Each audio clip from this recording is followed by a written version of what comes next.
Hola, hola, mi gente, and welcome to another episode of the Wine and Chisme podcast, a podcast created to share the stories of everyday people doing positive things in communities of color. I'm Jessica Yanez, your host. In this episode, I had the opportunity to speak to my friend Vanessa Miranda. Vanessa is an IT project manager based in San Diego. Her main focus is connecting smart, diverse programming to impactful community initiatives. Her background is in marketing, information systems, and supporting her community as a diversity and inclusion leader. She supported nationwide IT solutions and strategic cybersecurity projects for diverse clients. Her passion lies in creating opportunities for others and amplifying women, especially in communities of color.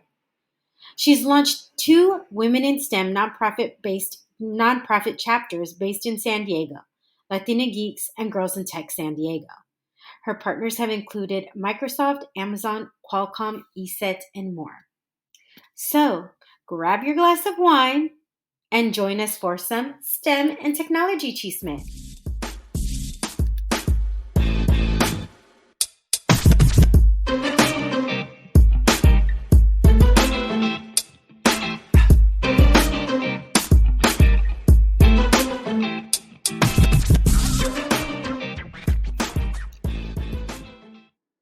Hola, mi gente. Welcome to another episode of the Wine and Chisme podcast. Today, I have my friend, Vanessa Miranda. Vanessa is formerly the Girls in Tech San Diego marketing director and most recently managing director and vice president of Latina Geeks. Welcome, Vanessa. Thank you. I'm excited to be on. I am so excited to have you here because I think what we're going to talk about today is really important. So to have somebody who's in the throes of STEM and knows so much about that is really, really exciting. But before we get to that, we have to get to the wine before we get to the chisme. So today we are drinking Josh Sauvignon Blanc from Josh Cellars. It's North Coast wine, vintage 2018. Now, it couldn't really say vintage if it's 2018. I mean, to each their own. All right, so what do you think of this particular wine? Let's see. Let's take a sip. It's very fresh. It's really citrusy, and I don't know. It just tastes really good. Like, you can have it with a good side of pasta. You can also have it with fruit. Yeah, I like it really because like it is citrusy. I'm not a big sweet person, and this isn't really sweet. And I know I keep getting wines at Trader Joe's, but you know what? They just have a really good price point. Yeah. And I got this wine at Trader Joe's for $10.99. I love it. It's really good. It's really fresh. I would buy it again. All right. So now that we've gotten to the wine, and I will include the wine along with a picture in the show notes, it's time to go to the chisme. You ready? We are ready. All right. So I know you currently live in downtown San Diego. You don't live far from me, but you're originally from LA, correct? Yes. What part of LA are you from? I've lived all over East LA, so Huntington Park, Southgate, Boyle Heights for a minute, and then now my family's from Hacienda Heights most recently. Okay, which awesome. is a little town next to Whittier. Okay. No, I actually know where Hacienda Heights is. That's where Fergie is from. She is. She went to the opposite high school as ours, so that's like our claim to fame. Is Fergie from Hacienda Heights? That's the claim to fame. So I know you're in STEM. I know you've worked in STEM for a while. Did your parents have experience in that? Like, what was their background? Their background was not in STEM at all. My mom is an HR specialist. She's worked at different big corporate entities. She traveled all over the United States to kind of teach different corporate firms how to, I guess, be more human resource centric. That was her job. So my parents weren't in STEM, but I always saw my mom in a leadership position and just always working too, most importantly. So growing up in that area, growing up in not an area that where you came from a family that was in STEM, what was it that sparked your interest in there? I found myself spending a lot of time on like MySpace and different online communities. So that was always interesting to me. My background was in art. I wanted to be an art curator, work at art galleries, basically live this like really bougie life, having like beautiful art galleries with wonderful artists all over. And it wasn't until I started actually working in the field, I realized, okay, I need like a real job where I get paid, benefits, all these different things, which really exposed me to corporate America. I was working at a financial firm that was national, doing more different things with mortgage. And once I kind of got in there, I got really in touch with like the digital marketing department, which was very like not, I wouldn't say STEM focused, but they were doing a lot of stuff online. So instead of like working, I don't know, I guess it was digital media that kind of introduced me to STEM. I would say that. Okay. Yeah. That's so. Yeah, I laugh when you say you want to live this bougie lifestyle because let's be real, you kind of still, you still do. Let's be, but it's in the best, funnest way possible. So I wouldn't ever consider, I wouldn't say that in a negative way. I actually used to work in a mortgage company as well, but I feel like the time you were doing it and the time I was doing it, it's probably two totally different times and everything. So when you went into, or did you have the opportunity to go into digital marketing? When I was working at the mortgage firm, I did get to create some of the content that went out internally in regards to like newsletters, like little things with HTML within, it just went out to the company, which was really exciting. But when I moved from Los Angeles to San Diego, I knew I had wanted to work at some sort of tech company or digital media company or somewhere where I could be creative with my, with my skill set. So when I started working in tech, it was through marketing. I was a marketing manager for an IT firm.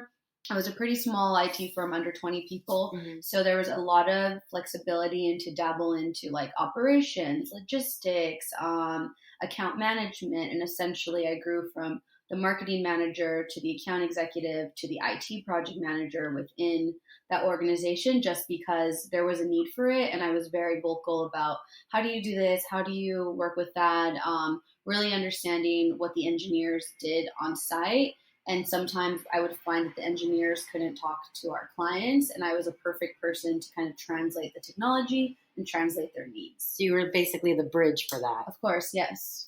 That's really cool, especially coming from an art background. You wouldn't think that's going to, how is that going to translate into a tech? So that kind of goes perfectly into my next question in regards to what type of roles there are within STEM that aren't necessarily, that you don't necessarily need a math degree or to be an engineer or to be a scientist and everything. So how do people, like what type of roles are there for people, but particularly where do you find that women, where do you see that women have excelled in STEM when they don't have that type of background? Definitely. I definitely see women excelling in like the operations, like accounting, all the kind of stereotypical human resources type jobs. But I tell everyone now, you don't have to focus so much on the technology, just focus on what you love, because that position will be available within a tech or a STEM company. So if you absolutely love research, you love collecting data, all these different components, you can be a data scientist at a company, which is very STEM background, but it's a little bit of a more like targeted STEM career. If you love crunchy numbers, your whole thing is accounting, you can be an accountant at a tech firm or at a life science firm or different things like that. So there's a lot of crossover now, and I think a lot of companies are trying to hire outside of that quote unquote computer science, background or degree, so that you can bring a little bit of diversity of thought to different solutions, because obviously what they've been hiring for a long time hasn't been working in a sense. So now they're just trying to really open up who they're bringing into their organizations. So if you want to be like an engineer or a coder, you absolutely do need that background. But so many people have gotten backgrounds in writing, and then they do a coding workshop, for 6 months, and then they transition into STEM fully. So whatever your degree is in should not hinder you from like wanting to work in STEM. Wow. I mean, when you hear STEM, to be perfectly honest, it's a very scary word, especially like I'm in my early 40s and I hear STEM and I'm just like, what?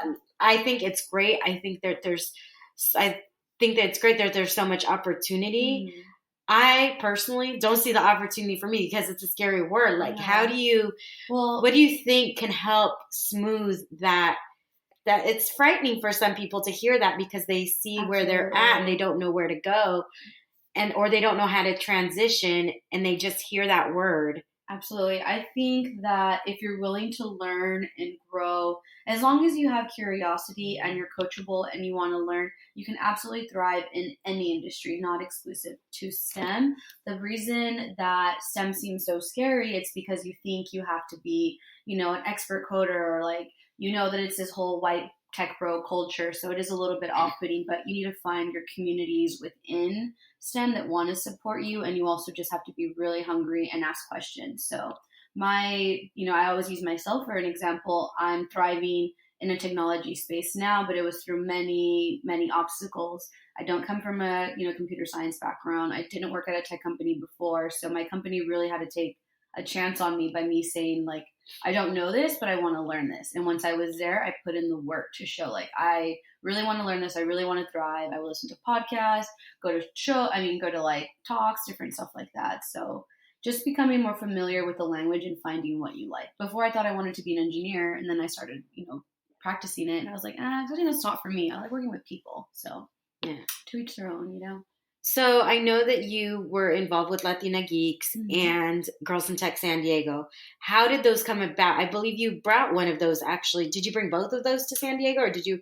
I know one of those you brought to San Diego. Yeah. Correct? So again, like when I was working at the tech company, IT firm, there was no women on our West Coast office. So it was just really interesting. I just thought that's the way it is, all men and me, one. Isn't that horrible? Yeah, it's really interesting. And not only a woman, but you're a woman of color. You're Latina, so yeah, I was a young Mexican girl, like in this kind of white space with all older men, and I was just assuming that was okay. I started looking for like women in STEM organizations online. I found a lot of Twitter communities, a lot of marketing for it. And then I started to go a little bit deeper, like Latinas in tech, Latinas in STEM. And that's when I came across Latina Geeks, which was super amazing because they were based in LA. They were co-founded by two Latinas that worked in digital marketing. So they kind of saw this, this void for for Latina women that are interested in STEM. So they started doing a lot of, I think showing like geeky gadgets, showing like different women in technology that were Latina. So that was it was mostly an online community until they pivoted to a workshop.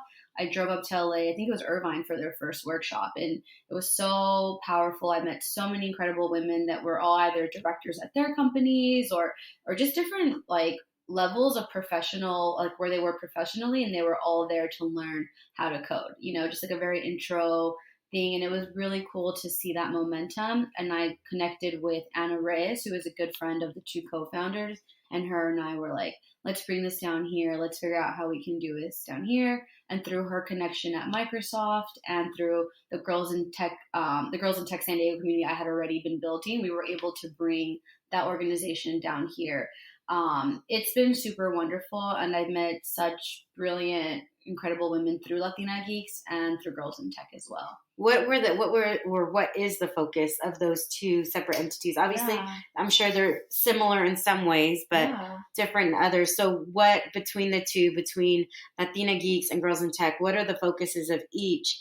And what do you think, should be aware if they want to plug into some of these types of organizations? Definitely. So Girls in Tech San Diego, they launched, and I think 1 month after they launched or less, I jumped onto the leadership team, and I was serving as their marketing director. And they really serve, so they're Girls in Tech, but they serve women who are just coming out of university up to, X amount years old, trying to change their career path if they already work in STEM. They're focused on career development, education, engagement, really trying to create this space of like women in STEM, so that if you say work at this company and I work at this company, we can connect, because networking and resources and all these job opportunities are always shared internally before they're shared to the world. So I'm a big advocate of kind of like networking with everybody that you can to do stuff. I would say Girls in Tech is more focused on like leadership development, career advancement, those types of groups. And then Latina Geeks is definitely into that as well, but they do a lot of really great workshops like intro to coding, intro to cloud computing. So they're really trying to introduce this technology to you that you might already be using. So if you use Google Drive or like Microsoft's, SharePoint or OneDrive, that you're already kind of playing around with cloud computing. So it's easy to break it down and say, hey, you're already using this stuff. This is just what it's called. So it's not scary anymore. Gotcha. Yeah. Okay, so I need to ask a question because I have seen you post and seen other people post about what this is, and I really honestly don't know what it is. What is a hackathon? I've seen you post things in regards to a hackathon, Yeah. but I've seen some movies that they're like, Yeah. but what really is a hackathon, and what's the purpose of it? I've seen hackathons for Columbia, hackathons for Stanford, like different things. So what exactly is it? Okay, so a hackathon is so funny. So a hackathon is basically like a competition, and they could all be focused on different technologies or different initiatives. So like for an example, our hackathon, the girls in San Diego one that we would have, it's called Hacking for Humanity, which comes from Girls in Tech Global, the San Francisco's headquarters. They have this program, it's called Hacking for Humanity. Your, members or whoever spend 1 to 2 days working to solve a solution, and you can use technology to solve that solution. So in San Diego, we had battling, sexual assault, hate crimes. This most recently, we focused on veterans issues. So we'll have teams that come and they use their product marketing, project management, developer, software developing, every single background that they have. They use it to create something so that we can judge how good that would be out in the real world. So they work in teams? They work in teams. Some are more, ours is pretty chill because we just want to introduce like a team like mentality, and we want everyone to work together and not be scared by tech. So ours is like intro for everyone. We have high level, low level, we have everyone come.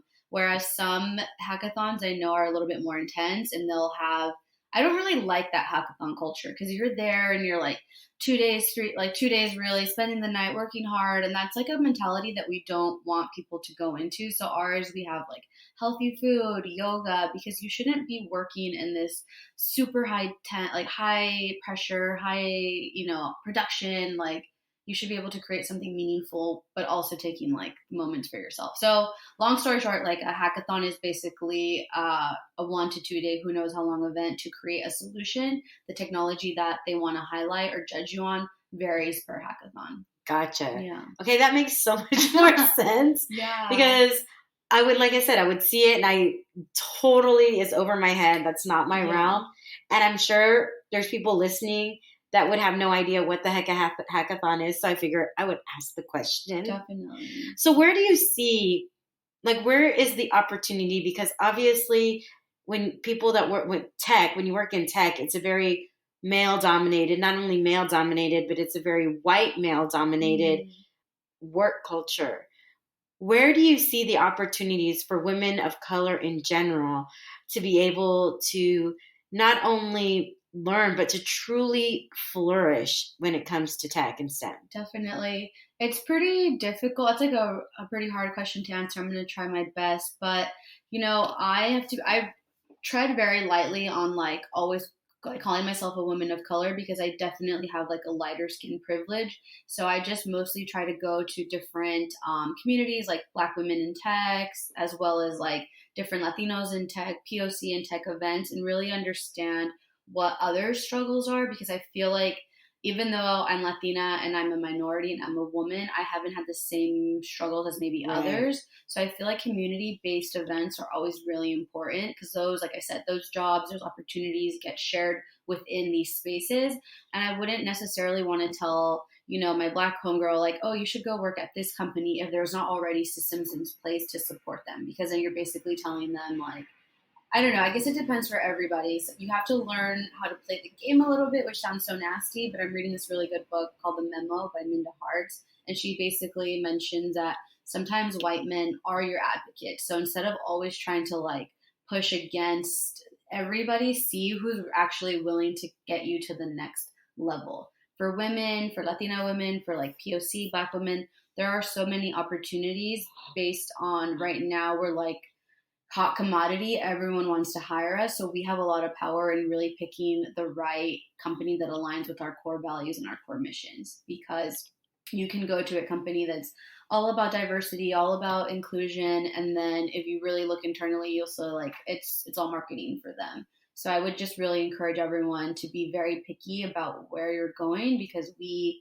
have the power. We're making these companies look better right now because they all want to hire the next woman, the next Black woman, the next Latina, all these different aspects, So I would just say like own your power. Yeah. Which I'm glad you said that because I'm light complected as well. My last name is very like you. I can't. Not that I would ever want to get away with from my last name, but my last name is very like in your face. Yeah. Like this woman is Latina, she's Mexican, whatever. Definitely. But I know that my, being light complected, I know I have a lot more privilege and a lot more opportunities than even some of my cousins who are a lot darker complected than I am. So it's always interesting to hear that and to, I think it's important for people to understand that. Definitely. So I'm so glad that you said that because you're right. Like I can't tell my Black friends what their experience is going to be at a particular company because I can't even tell like my darker complected Latina or Latino friends what it's going to be. We really can't tell another woman because we don't know what it's going to be like. And everybody has a different perspective. Everybody has a different experience. I know that I am very bold. I know that I'm not somebody who shies away. I've had to learn like how to pick my battles 100% in regards to that because I think when you are just in general a person of color, and people know that whether they see your complexion or not, as soon as they know, they're already making an assessment of you. As soon as they find out you're Mexican or whatever, there's all these little microaggressions that before it's so interesting to just look back on like work now that we're talking because I remember there'd be certain microaggressions where I'd be like, oh, okay. And now I'm like, you can never talk to me like that again. What? I remember when I was younger and like I would say, my name's Vanessa Miranda and they would be like, oh, you look white or you talk white. And I'd be like, oh, okay, cool, whatever. Like I would never think anything of it. And now I'm like, how dare you, like I always make sure to say my name like Vanessa Miranda because I really want to take up that space that I can. And I've also learned that not everything requires a reaction. Not everything requires me to be fired up or want to, teach them something. It's almost like you're contributing to the spicy Latina, I'm using air quotes when I say this, that spicy Latina narrative that people want to put onto you, right? Typically, if I'm in a situation where something weird gets brought up, it never is directed towards me now. I'll just say like, I don't think so. I think you're wrong. So I've really learned to just own who I am and not try to push it on anyone, but just try to bring my authentic self there. There was a while I was working with an organization and I remember all of our speaking engagements or programs that we were throwing on would have all white women on there. And they were just like, we're diverse, like, great, we care about diversity. And I would just be like, well, not really, because we have all white women on this panel. And, there was always this weirdness of like, their definition of diversity was men and women. To them, if they have all women, they've done their work, which is okay for them. But I have no time to try to teach someone to unlearn all their core values and relearn how we're really trying to do stuff now. So the best thing you can do as like I think a lighter person or as a person with privilege is sometimes I've been invited to places to speak and I'm like, no, this is not really like I would love to be here, but I think this person might be a better fit. And this all stemmed from a girlfriend of mine who was invited to speak at a conference and she's like, oh, they wanted someone Latina to speak here. And like, although I recognize, I identify with Latina and with Black, I think like that's more of your space. And I was just like, oh, it's super cool that she could have had this opportunity and she said no to it and she opened it up to me. And that was one of like a big highlight for me to speak on this panel. So I just thought like that is so cool. And I always want to be that person for other people because not all opportunities are for us, Yeah. And I think it takes somebody with true vision to understand that and to realize that where that opportunity is for them, because it's hard when you're getting asked to do something. I know me, I'm like, I want to do it. Yes. But then I think that's so awesome that your friend recognized that. Yeah. That takes a lot because you're taking yourself out of it. Like that totally is taking your ego out of it. Exactly. Because of course, who doesn't want to be recognized? Course. I want to be like on a billboard or something, but maybe that particular thing isn't for me, So I really have seen these last 5 years of like working with all these women in STEM or women in leadership or people that are building community is like the opportunities are endless. So there's more for everyone. There's more than enough for everyone. So I just feel like we're good. Are there any type of virtual, because you might have somebody who may not live in an area that's close to, I mean, obviously we're in San Diego. We're freaking a badass for bringing something here, for recognizing something in LA and being able to bring it here. We're so close to LA to be able to work within that space. Totally. But then you might have people who aren't necessarily close to that. Do you have any recommendations of where they could go to start learning the steps that it's going to take, or getting in touch and networking with people, even if they're not close to, you know, a central hub? Absolutely. I would definitely recommend going on the Latina Geeks chapter members private Facebook group. So many great jobs get shared in there, or like good articles on how to ask for negotiation. There's a lot of powerful women in there, a lot of women that are also trying to like network. So Facebook groups are really cool. I like the We All Grow Latina one. There's a Latinas in Tech one that I really like. There's a Women in Tech Facebook group. Those are all Facebook communities. I know a lot of people are moving away from Facebook. So the next organizations I would say would be like Women in Tech newsletter, Girls in Tech newsletter, Latina Geeks. I think they have a newsletter, but they have a lot of content on their website. Tech Ladies is another great organization to follow. And I feel like Twitter is one of my favorite places to connect with different people. So Twitter, I can't believe it's free because it's like the best. I have a love-hate relationship with Twitter. There's a lot of shit on Twitter. I don't know if you can say shit, but there's like a lot of stuff on Twitter. And you just have to shift through the mess. And there was a moment I was following like fashion and this and that. And now I've just created it to be like only interesting things and memes. I love memes. So like... I don't know, find your communities online, because that's where, I don't know, I've met all my good friends online and in person, but online's a really great page. That's how we first connected. That's how we met, yes, how we connected. And even like how we connected, you said you wanted a specific thing. When I had it, I was like, oh, here, already, easy. So ask the internet for things that you want, because someone on there will say like, oh, here you go, I don't need it, you know?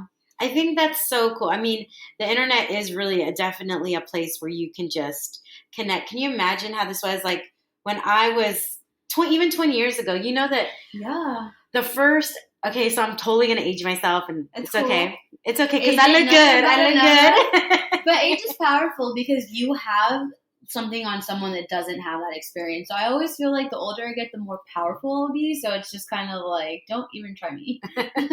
You know what? I feel the same way. The less bullshit I take as I get older. But I remember the very first, talking about like ancient technology, right? The very first computer we ever got my mom ordered off QVC, and you needed a literal cassette tape. Oh my God. Yeah, it was before even a floppy disk. Oh my God. It was a cassette tape, and then obviously then it evolved into where you had the floppy disk and everything was through commands that you had to do. Crazy. And then after I graduated high school is when we progressed into is really when the internet kind of took off after I graduated high school. So I can't even imagine. Let me just say, because obviously technology embodies so much. It embodies, you know, our social media, it embodies even creating GIFs and memes, and there's so many different things that, you know, rely on technology. Definitely. That I am so glad that I didn't grow up in an age of social media. Thank God we didn't, because if anyone can like find my MySpace now, embarrassing, like don't look for it. It's gone. I think I deleted mine, but honestly, I have no. I'm pretty sure. Mine. I remember, but I always just freak out, like, oh my God, that content's out there in the world somewhere. But you had your top 5 friends. Right? But I think it's also important to what you say on social media, what you say on the internet. Unfortunately, now is like another version of you, so you have to be really mindful of like who you're supporting, what you're liking, because that can be tracked over and over again. So speaking of that, I don't know, have you heard of the novel American Dirt? Yes, I have. Okay, so speaking of like technology and how like the foot, you know, how you have your footprint everywhere technologically. Yeah. And we were talking about being, you know, a woman of color and how you use that and everything. And this author, because of technology, people can find things that she said as recently as a couple of years ago, not saying she's Latina, identifying herself as a white woman. And then all of a sudden she writes this book And now she's like, oh, I'm Latina. My grandmother's Puerto Rican. Yeah. When she never like identified with that before. And to me, and I said it in my very opening podcast, like my first language is not Spanish, but I identify very much with my culture. Mm-hmm. I've always been very close to my culture. I've always identified within my culture. So to me, language does not convey culture. Yeah. It's who you feel and what you feel inside and how you convey that and how you live your life. Exactly. And so this whole thing's talking about like what you do can come back to bite you. Yeah. There's just been like this uproar because you can see all the things that she's done. Even if she takes off, where she got a manicure. I don't know if you saw that. She got a manicure of like, oh, my nail design has never been so great. Well, it was the book design, and her book design is of barbed wire. Yeah. Right now, Latinos are like one of the best investments anyone can make. Everyone's trying to jump on this like Latino train any way that they can, which feels a little bit like super cool to be recognized, but you also have to align yourself with the right people. Because even I see people that weren't Latina 5 years ago that all of a sudden are, which I think it's okay. Maybe they never had the opportunity to like be fully themselves. Again, I always like to think of people with like their actions speak louder than their words. Mm-hmm. So I'll see people that are 100% faking the funk, but again, it's not I like that, faking the funk. It's not my thing. Yeah, exactly. It's not my thing to tell them anything. You know what I mean? I also went through a period where I like felt I was too Mexican, so definitely try to assimilate into whatever was trendy at the moment, which was like OC, Laguna Beach, different things. And then you get out of that phase and you realize like, hey, my culture and who I am, my parents coming here from Mexico, my grandparents, like the stories they have to say. We have so much. I'm so blessed to get to like live in this world and really do every single thing for myself and for me only. My mom, my grandma, my grandpa, they didn't have that opportunity because they were like in Mexico trying to figure out how to get here. So I never try to like use that or take that advantage of that, you know. I just can't believe that people can be fake Latino like that. You know, I just think like, even for Oprah's book club to, you know, put it out there, someone's not doing their checks and balances where you know that these organizations are white at their core. Because if someone was up there that was anybody else, they would be like, let's find, before we freaking highlight this book on a national level, let's make sure it's okay, you know? I think that just goes to show you where the power when it comes to publishing lies. Yeah, absolutely. And if we don't have a voice, a true voice at the table, somebody will speak for us. Yeah. And that voice doesn't tend to be authentic because even she said herself that, oh, I wish someone browner would have written this for me. Well, there have been. There are instances that you can do comparisons. So I'm giving you homework if you want it, people, that she's actually pulled instances from other authors, other Mexican and Mexican-American authors, and used them in her book.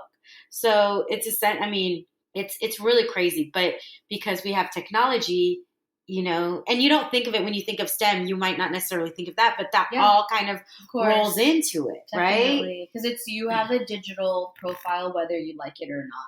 Everything you do online is like hella tracked by Facebook or whatever, Venmo, whatever tool you're using, your information is being tracked one way or another. It just is. And that's just the world we're living in. And that data is also like the new currency. Like your data is being sold left and right everywhere. So, isn't that so crazy? Yeah, it's really crazy because I just feel like, I mean, what happened a few years ago with the presidency, like we're going to see something really insane again. And it's a lot to take in. I'm sure there are companies trying to combat that just as there's as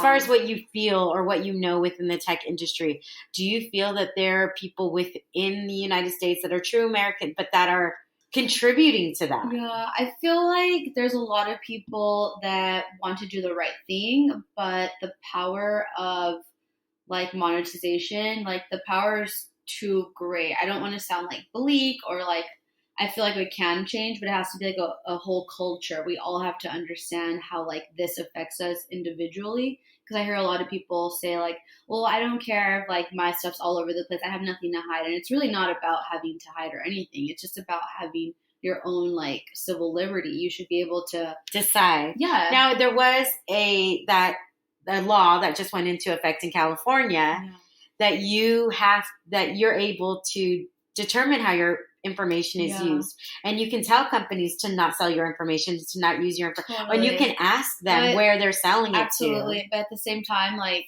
are they going to follow those rules? Like TikTok, for an example, like it's a Chinese company. Yeah, right? like they are mining your data so heavily, and it's like the number one app right now. But it's so unsafe to use. But it's like the next big thing. It is a thing. I have it, and I don't even know how to use it. Yeah. I feel like such an old. I totally related to your meme that you posted in regards to just having no idea.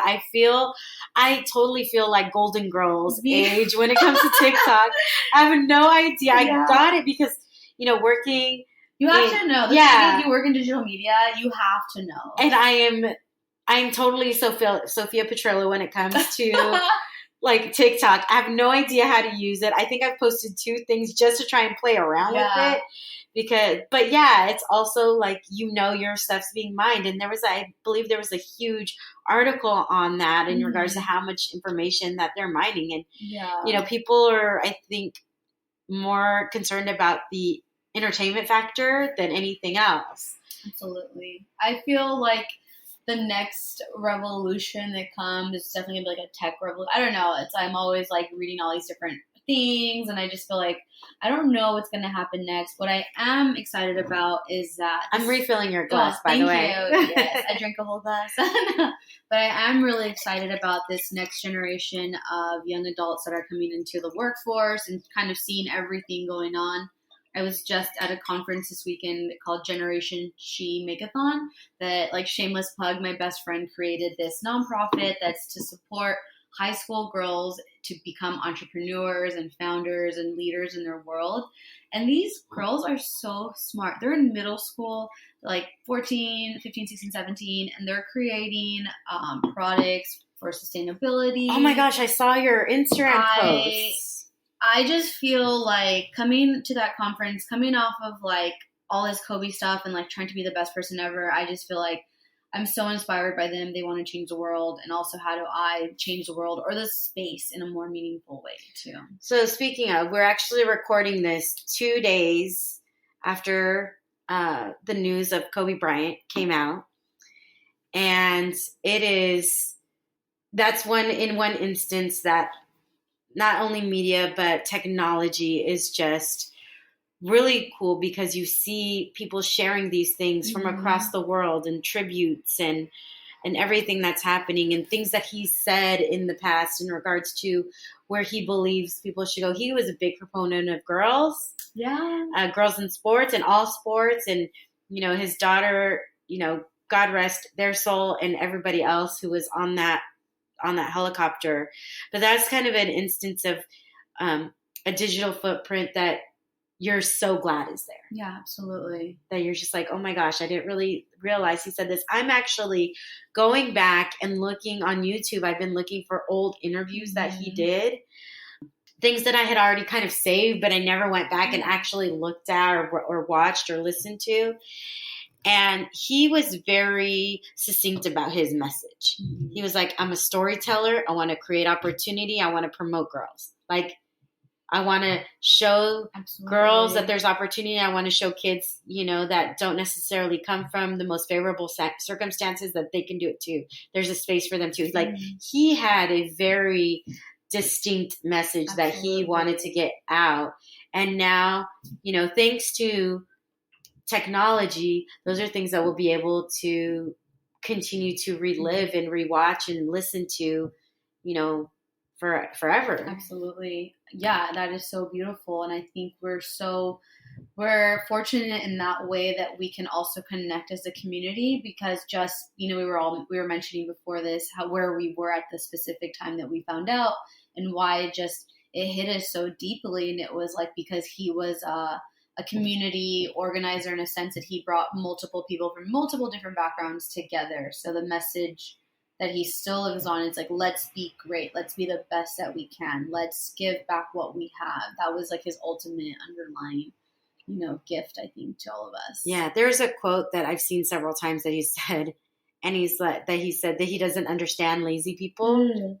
I don't understand lazy people, and I don't want to understand lazy people because I don't want to be around. And I was like, damn, because I know I have moments of laziness. I don't even know if I feel like, I don't even know if he ever had moments of being lazy. I feel like he was always like engaged in something, whether it's like if he was sleeping, he was sleeping hard. Yeah.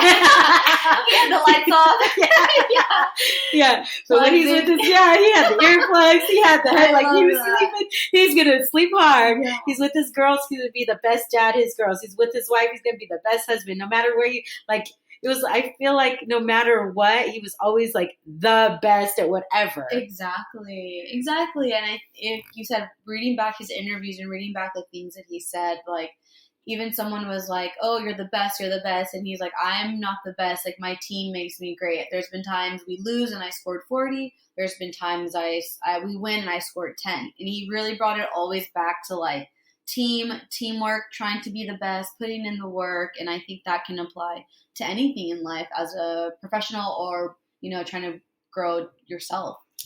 My gosh, I love that. All right. Let me ask you something else. Okay. Like, so now that you're where you're at in your career, and I'm sure you have ideas of where you want to go, what do you wish you would have known when you started in this path of STEM? I wish that I knew that I have the power to do it then than I do now. I always thought I had to put in all these different things into it to finally be considered like a person in tech, and I already had it then. So I really wish is that I knew that. I feel like I gave myself more obstacles than needed because I wanted to be at a certain level, when now that I'm meeting people and I'm like, oh, you do the same thing I do, 10 years ago or whatever. So we like trip ourselves up, huh? Yeah. We like to make things more difficult for ourselves. Like I wish that again, that's part of the journey, but if I can like cut that journey in half, it would just be like, you already have the tools that you need. And there's ways to like finesse those skill sets and tools that you have to be in a position that you want to. Of course, you have to put in the work, but if you aren't working in tech now and you want to work in tech in a year, you 100% can do it. Just everything that you have at this moment, figure out how to pivot it to technology. Do you think that I referenced earlier that I'm in my early 40s and there's certain things that sound scary. Do you feel like there's still opportunities for people who are mid-career and they want to completely switch careers into something more tech dominant? I think so. Again, the power of the internet and being able to learn absolutely anything. You can go on LinkedIn Learning. You can go on lynda.com. You can go on YouTube. Lynda.com? Yeah, lynda.com. Actually, Lynda is a woman that created this like workshop series where you can learn anything, and LinkedIn bought it from her for like several million, I'm sure. So I'm sure. Yeah, of course. So, there's so many tools. Internet is your friend if you use it in a meaningful way. There's so many things you can learn. And again, you're working in PR. If you want to work PR at a tech company, you absolutely can take everything you've already done, turn it around, and apply it to technology. So with that, what is something that you're curious about right now? I'm really curious about cybersecurity. That's always been, like, I've always dabbled in it a little bit. My last company, I was able to create a lot of cybersecurity and like solutions for national clients based on, as a consumer, what I saw. So it would be really cool. Like, you have so much power as a consumer, as a user, as a client to really kind of do different things. My favorite thing right now to learn is cybersecurity on the side. My fiance's in cybersecurity, so I just think it's like a really interesting world to do. And on the side of that, so you're a tech couple. Yeah, yeah, the tech power couple. Oh my gosh, one day. Yeah, but that, and I'm also curious about like how people use the internet, because there's a lot of children that are using the internet and they're not getting the opportunity to like grow and be themselves because they're trying to create this like whole persona online, which I think really sucks. Like we were saying, I'm so glad I didn't grow up on Instagram under the age that I am now, because I really think it would have been unhealthy for me. And everybody's always trying to emulate somebody else instead of just being who they are. And I think it's like a known fact that Instagram, our lives look amazing. All of our lives look great. Like they look the best ever. But that's just like a tiny portion of your whole life. My life looks beautiful on Instagram because I'm not comfortable sharing like my darkness on Instagram, which I think is fine. But also I want people to know like that is a small percentage of like this whole entire complex life that everyone has. It is. And in fact, over the weekend, I had posted something where I was crying because, just having a lot of anxiety. And I'm not somebody who normally has a lot of anxiety, but with everything, I've just had a lot of anxiety over the last several days. And I just kind of felt like if I'm asking people to be vulnerable and share with me, then I needed to be the same, which is not easy. It is not easy at all, but sometimes to hit that send button when because you want everybody to think, oh, everything is great. And, I will definitely say for the most part, I love my life, and my life in general, I cannot complain, but that doesn't mean that there are not dark days where I'm not sad or where I'm not emotional. And I think it's so important for us to all share that, because now we're all looking. I don't personally, and this is not a hit to anybody who does, I don't personally follow like any of the Kardashians. I don't because they're not who I emulate to be. Exactly. I'm me. I don't need to emulate anybody else. I think people forget that inspiration and emulation are two different things. Absolutely. I could be inspired by something you do, but just because you're doing it doesn't mean I need to do it. I could be inspired by your work ethic, and that can make me work harder. I could be inspired by your style, but find the style that works for me, and I think that's important for people to know, that you don't have to. I'm assuming that most of my audience will probably, probably fits within that.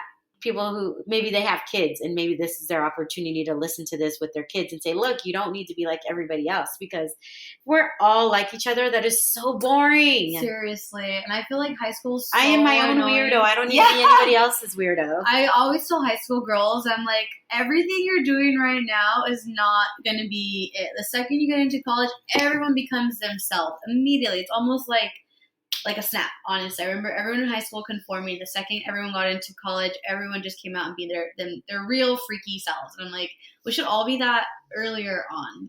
Girl, you should see me and my friends. I will show you after this podcast. I will show you pictures of me and my friends all in our little chola style. We all look the same. And now we're all different. Totally understand. Can relate.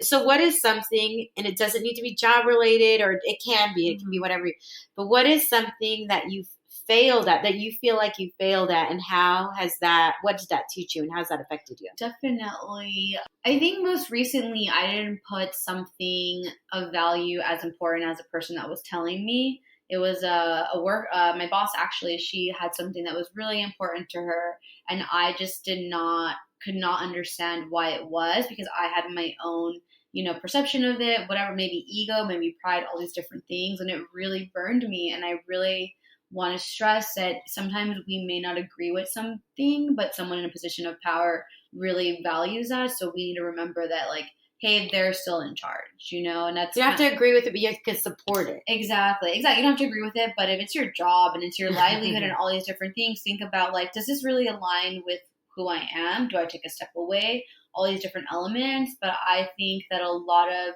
issues could have been it could have been non-issue if I just would have paid a little bit more attention to someone else's feelings other than my own. Gotcha. How do you feel?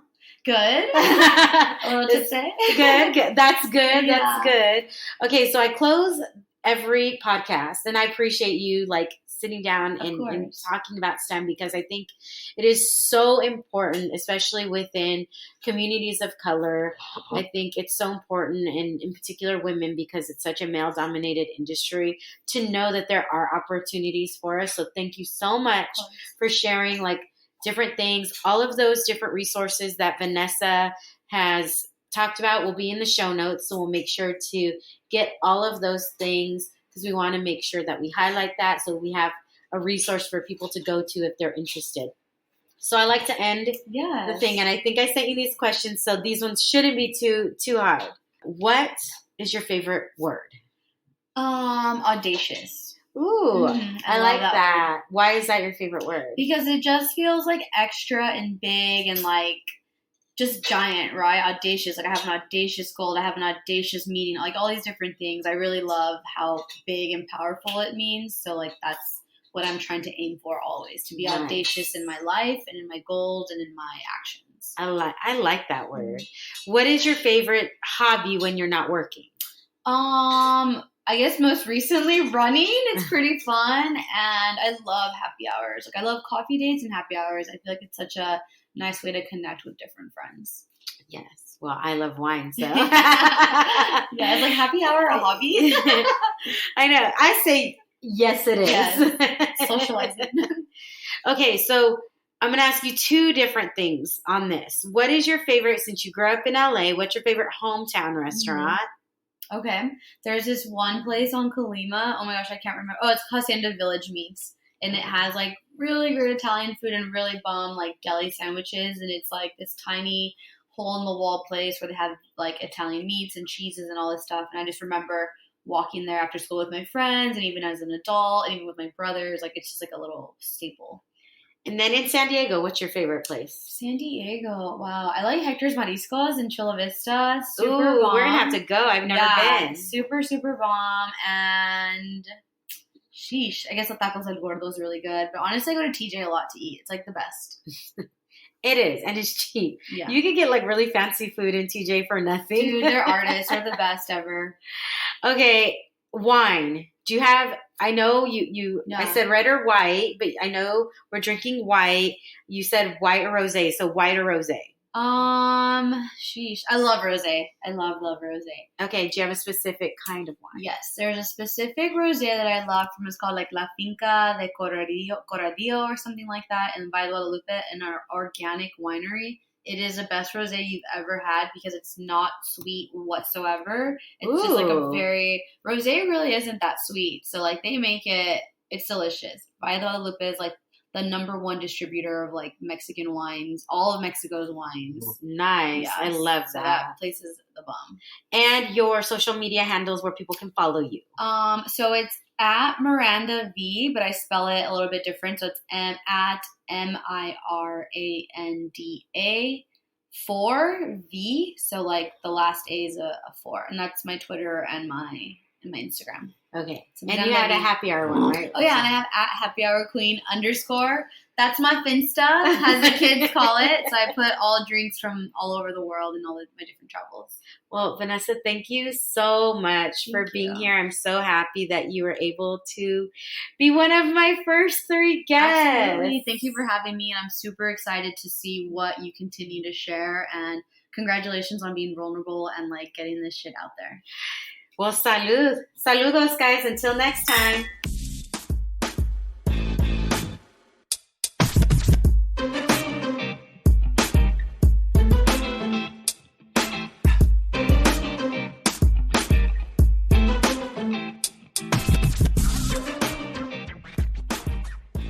Thank you so much, Vanessa, for coming on the podcast. You provided so much valuable information in regards to careers in STEM and technology. I know that a lot of people will get a lot of value from that, so I want to make sure that I thank you. I do know that we touched on the novel American Dirt. So, gente, I want to make sure that I let you know that after Vanessa and I completed this interview, the author of American Dirt, Janine Cummings, was on the NPR Latino USA podcast interviewed by Maria Hinojosa. So if you want to know more about what the controversy is about or more information just in regards to the book as a whole, I suggest you go on there. And that is, again, NPR Latino USA. So as always, I want to make sure to ask if you have a story that needs to be told or know someone who does. Then if you do, please reach out to me via my social media channels. You can reach me on Instagram at The Wine and Chisme, and on Facebook, The Wine and Chisme Podcast, because I want to hear your story. Remember, if you want to hear more Wine and Chisme, please subscribe. Rating and reviews are always appreciated, and those 5 stars are appreciated even more. Until next time, saludos.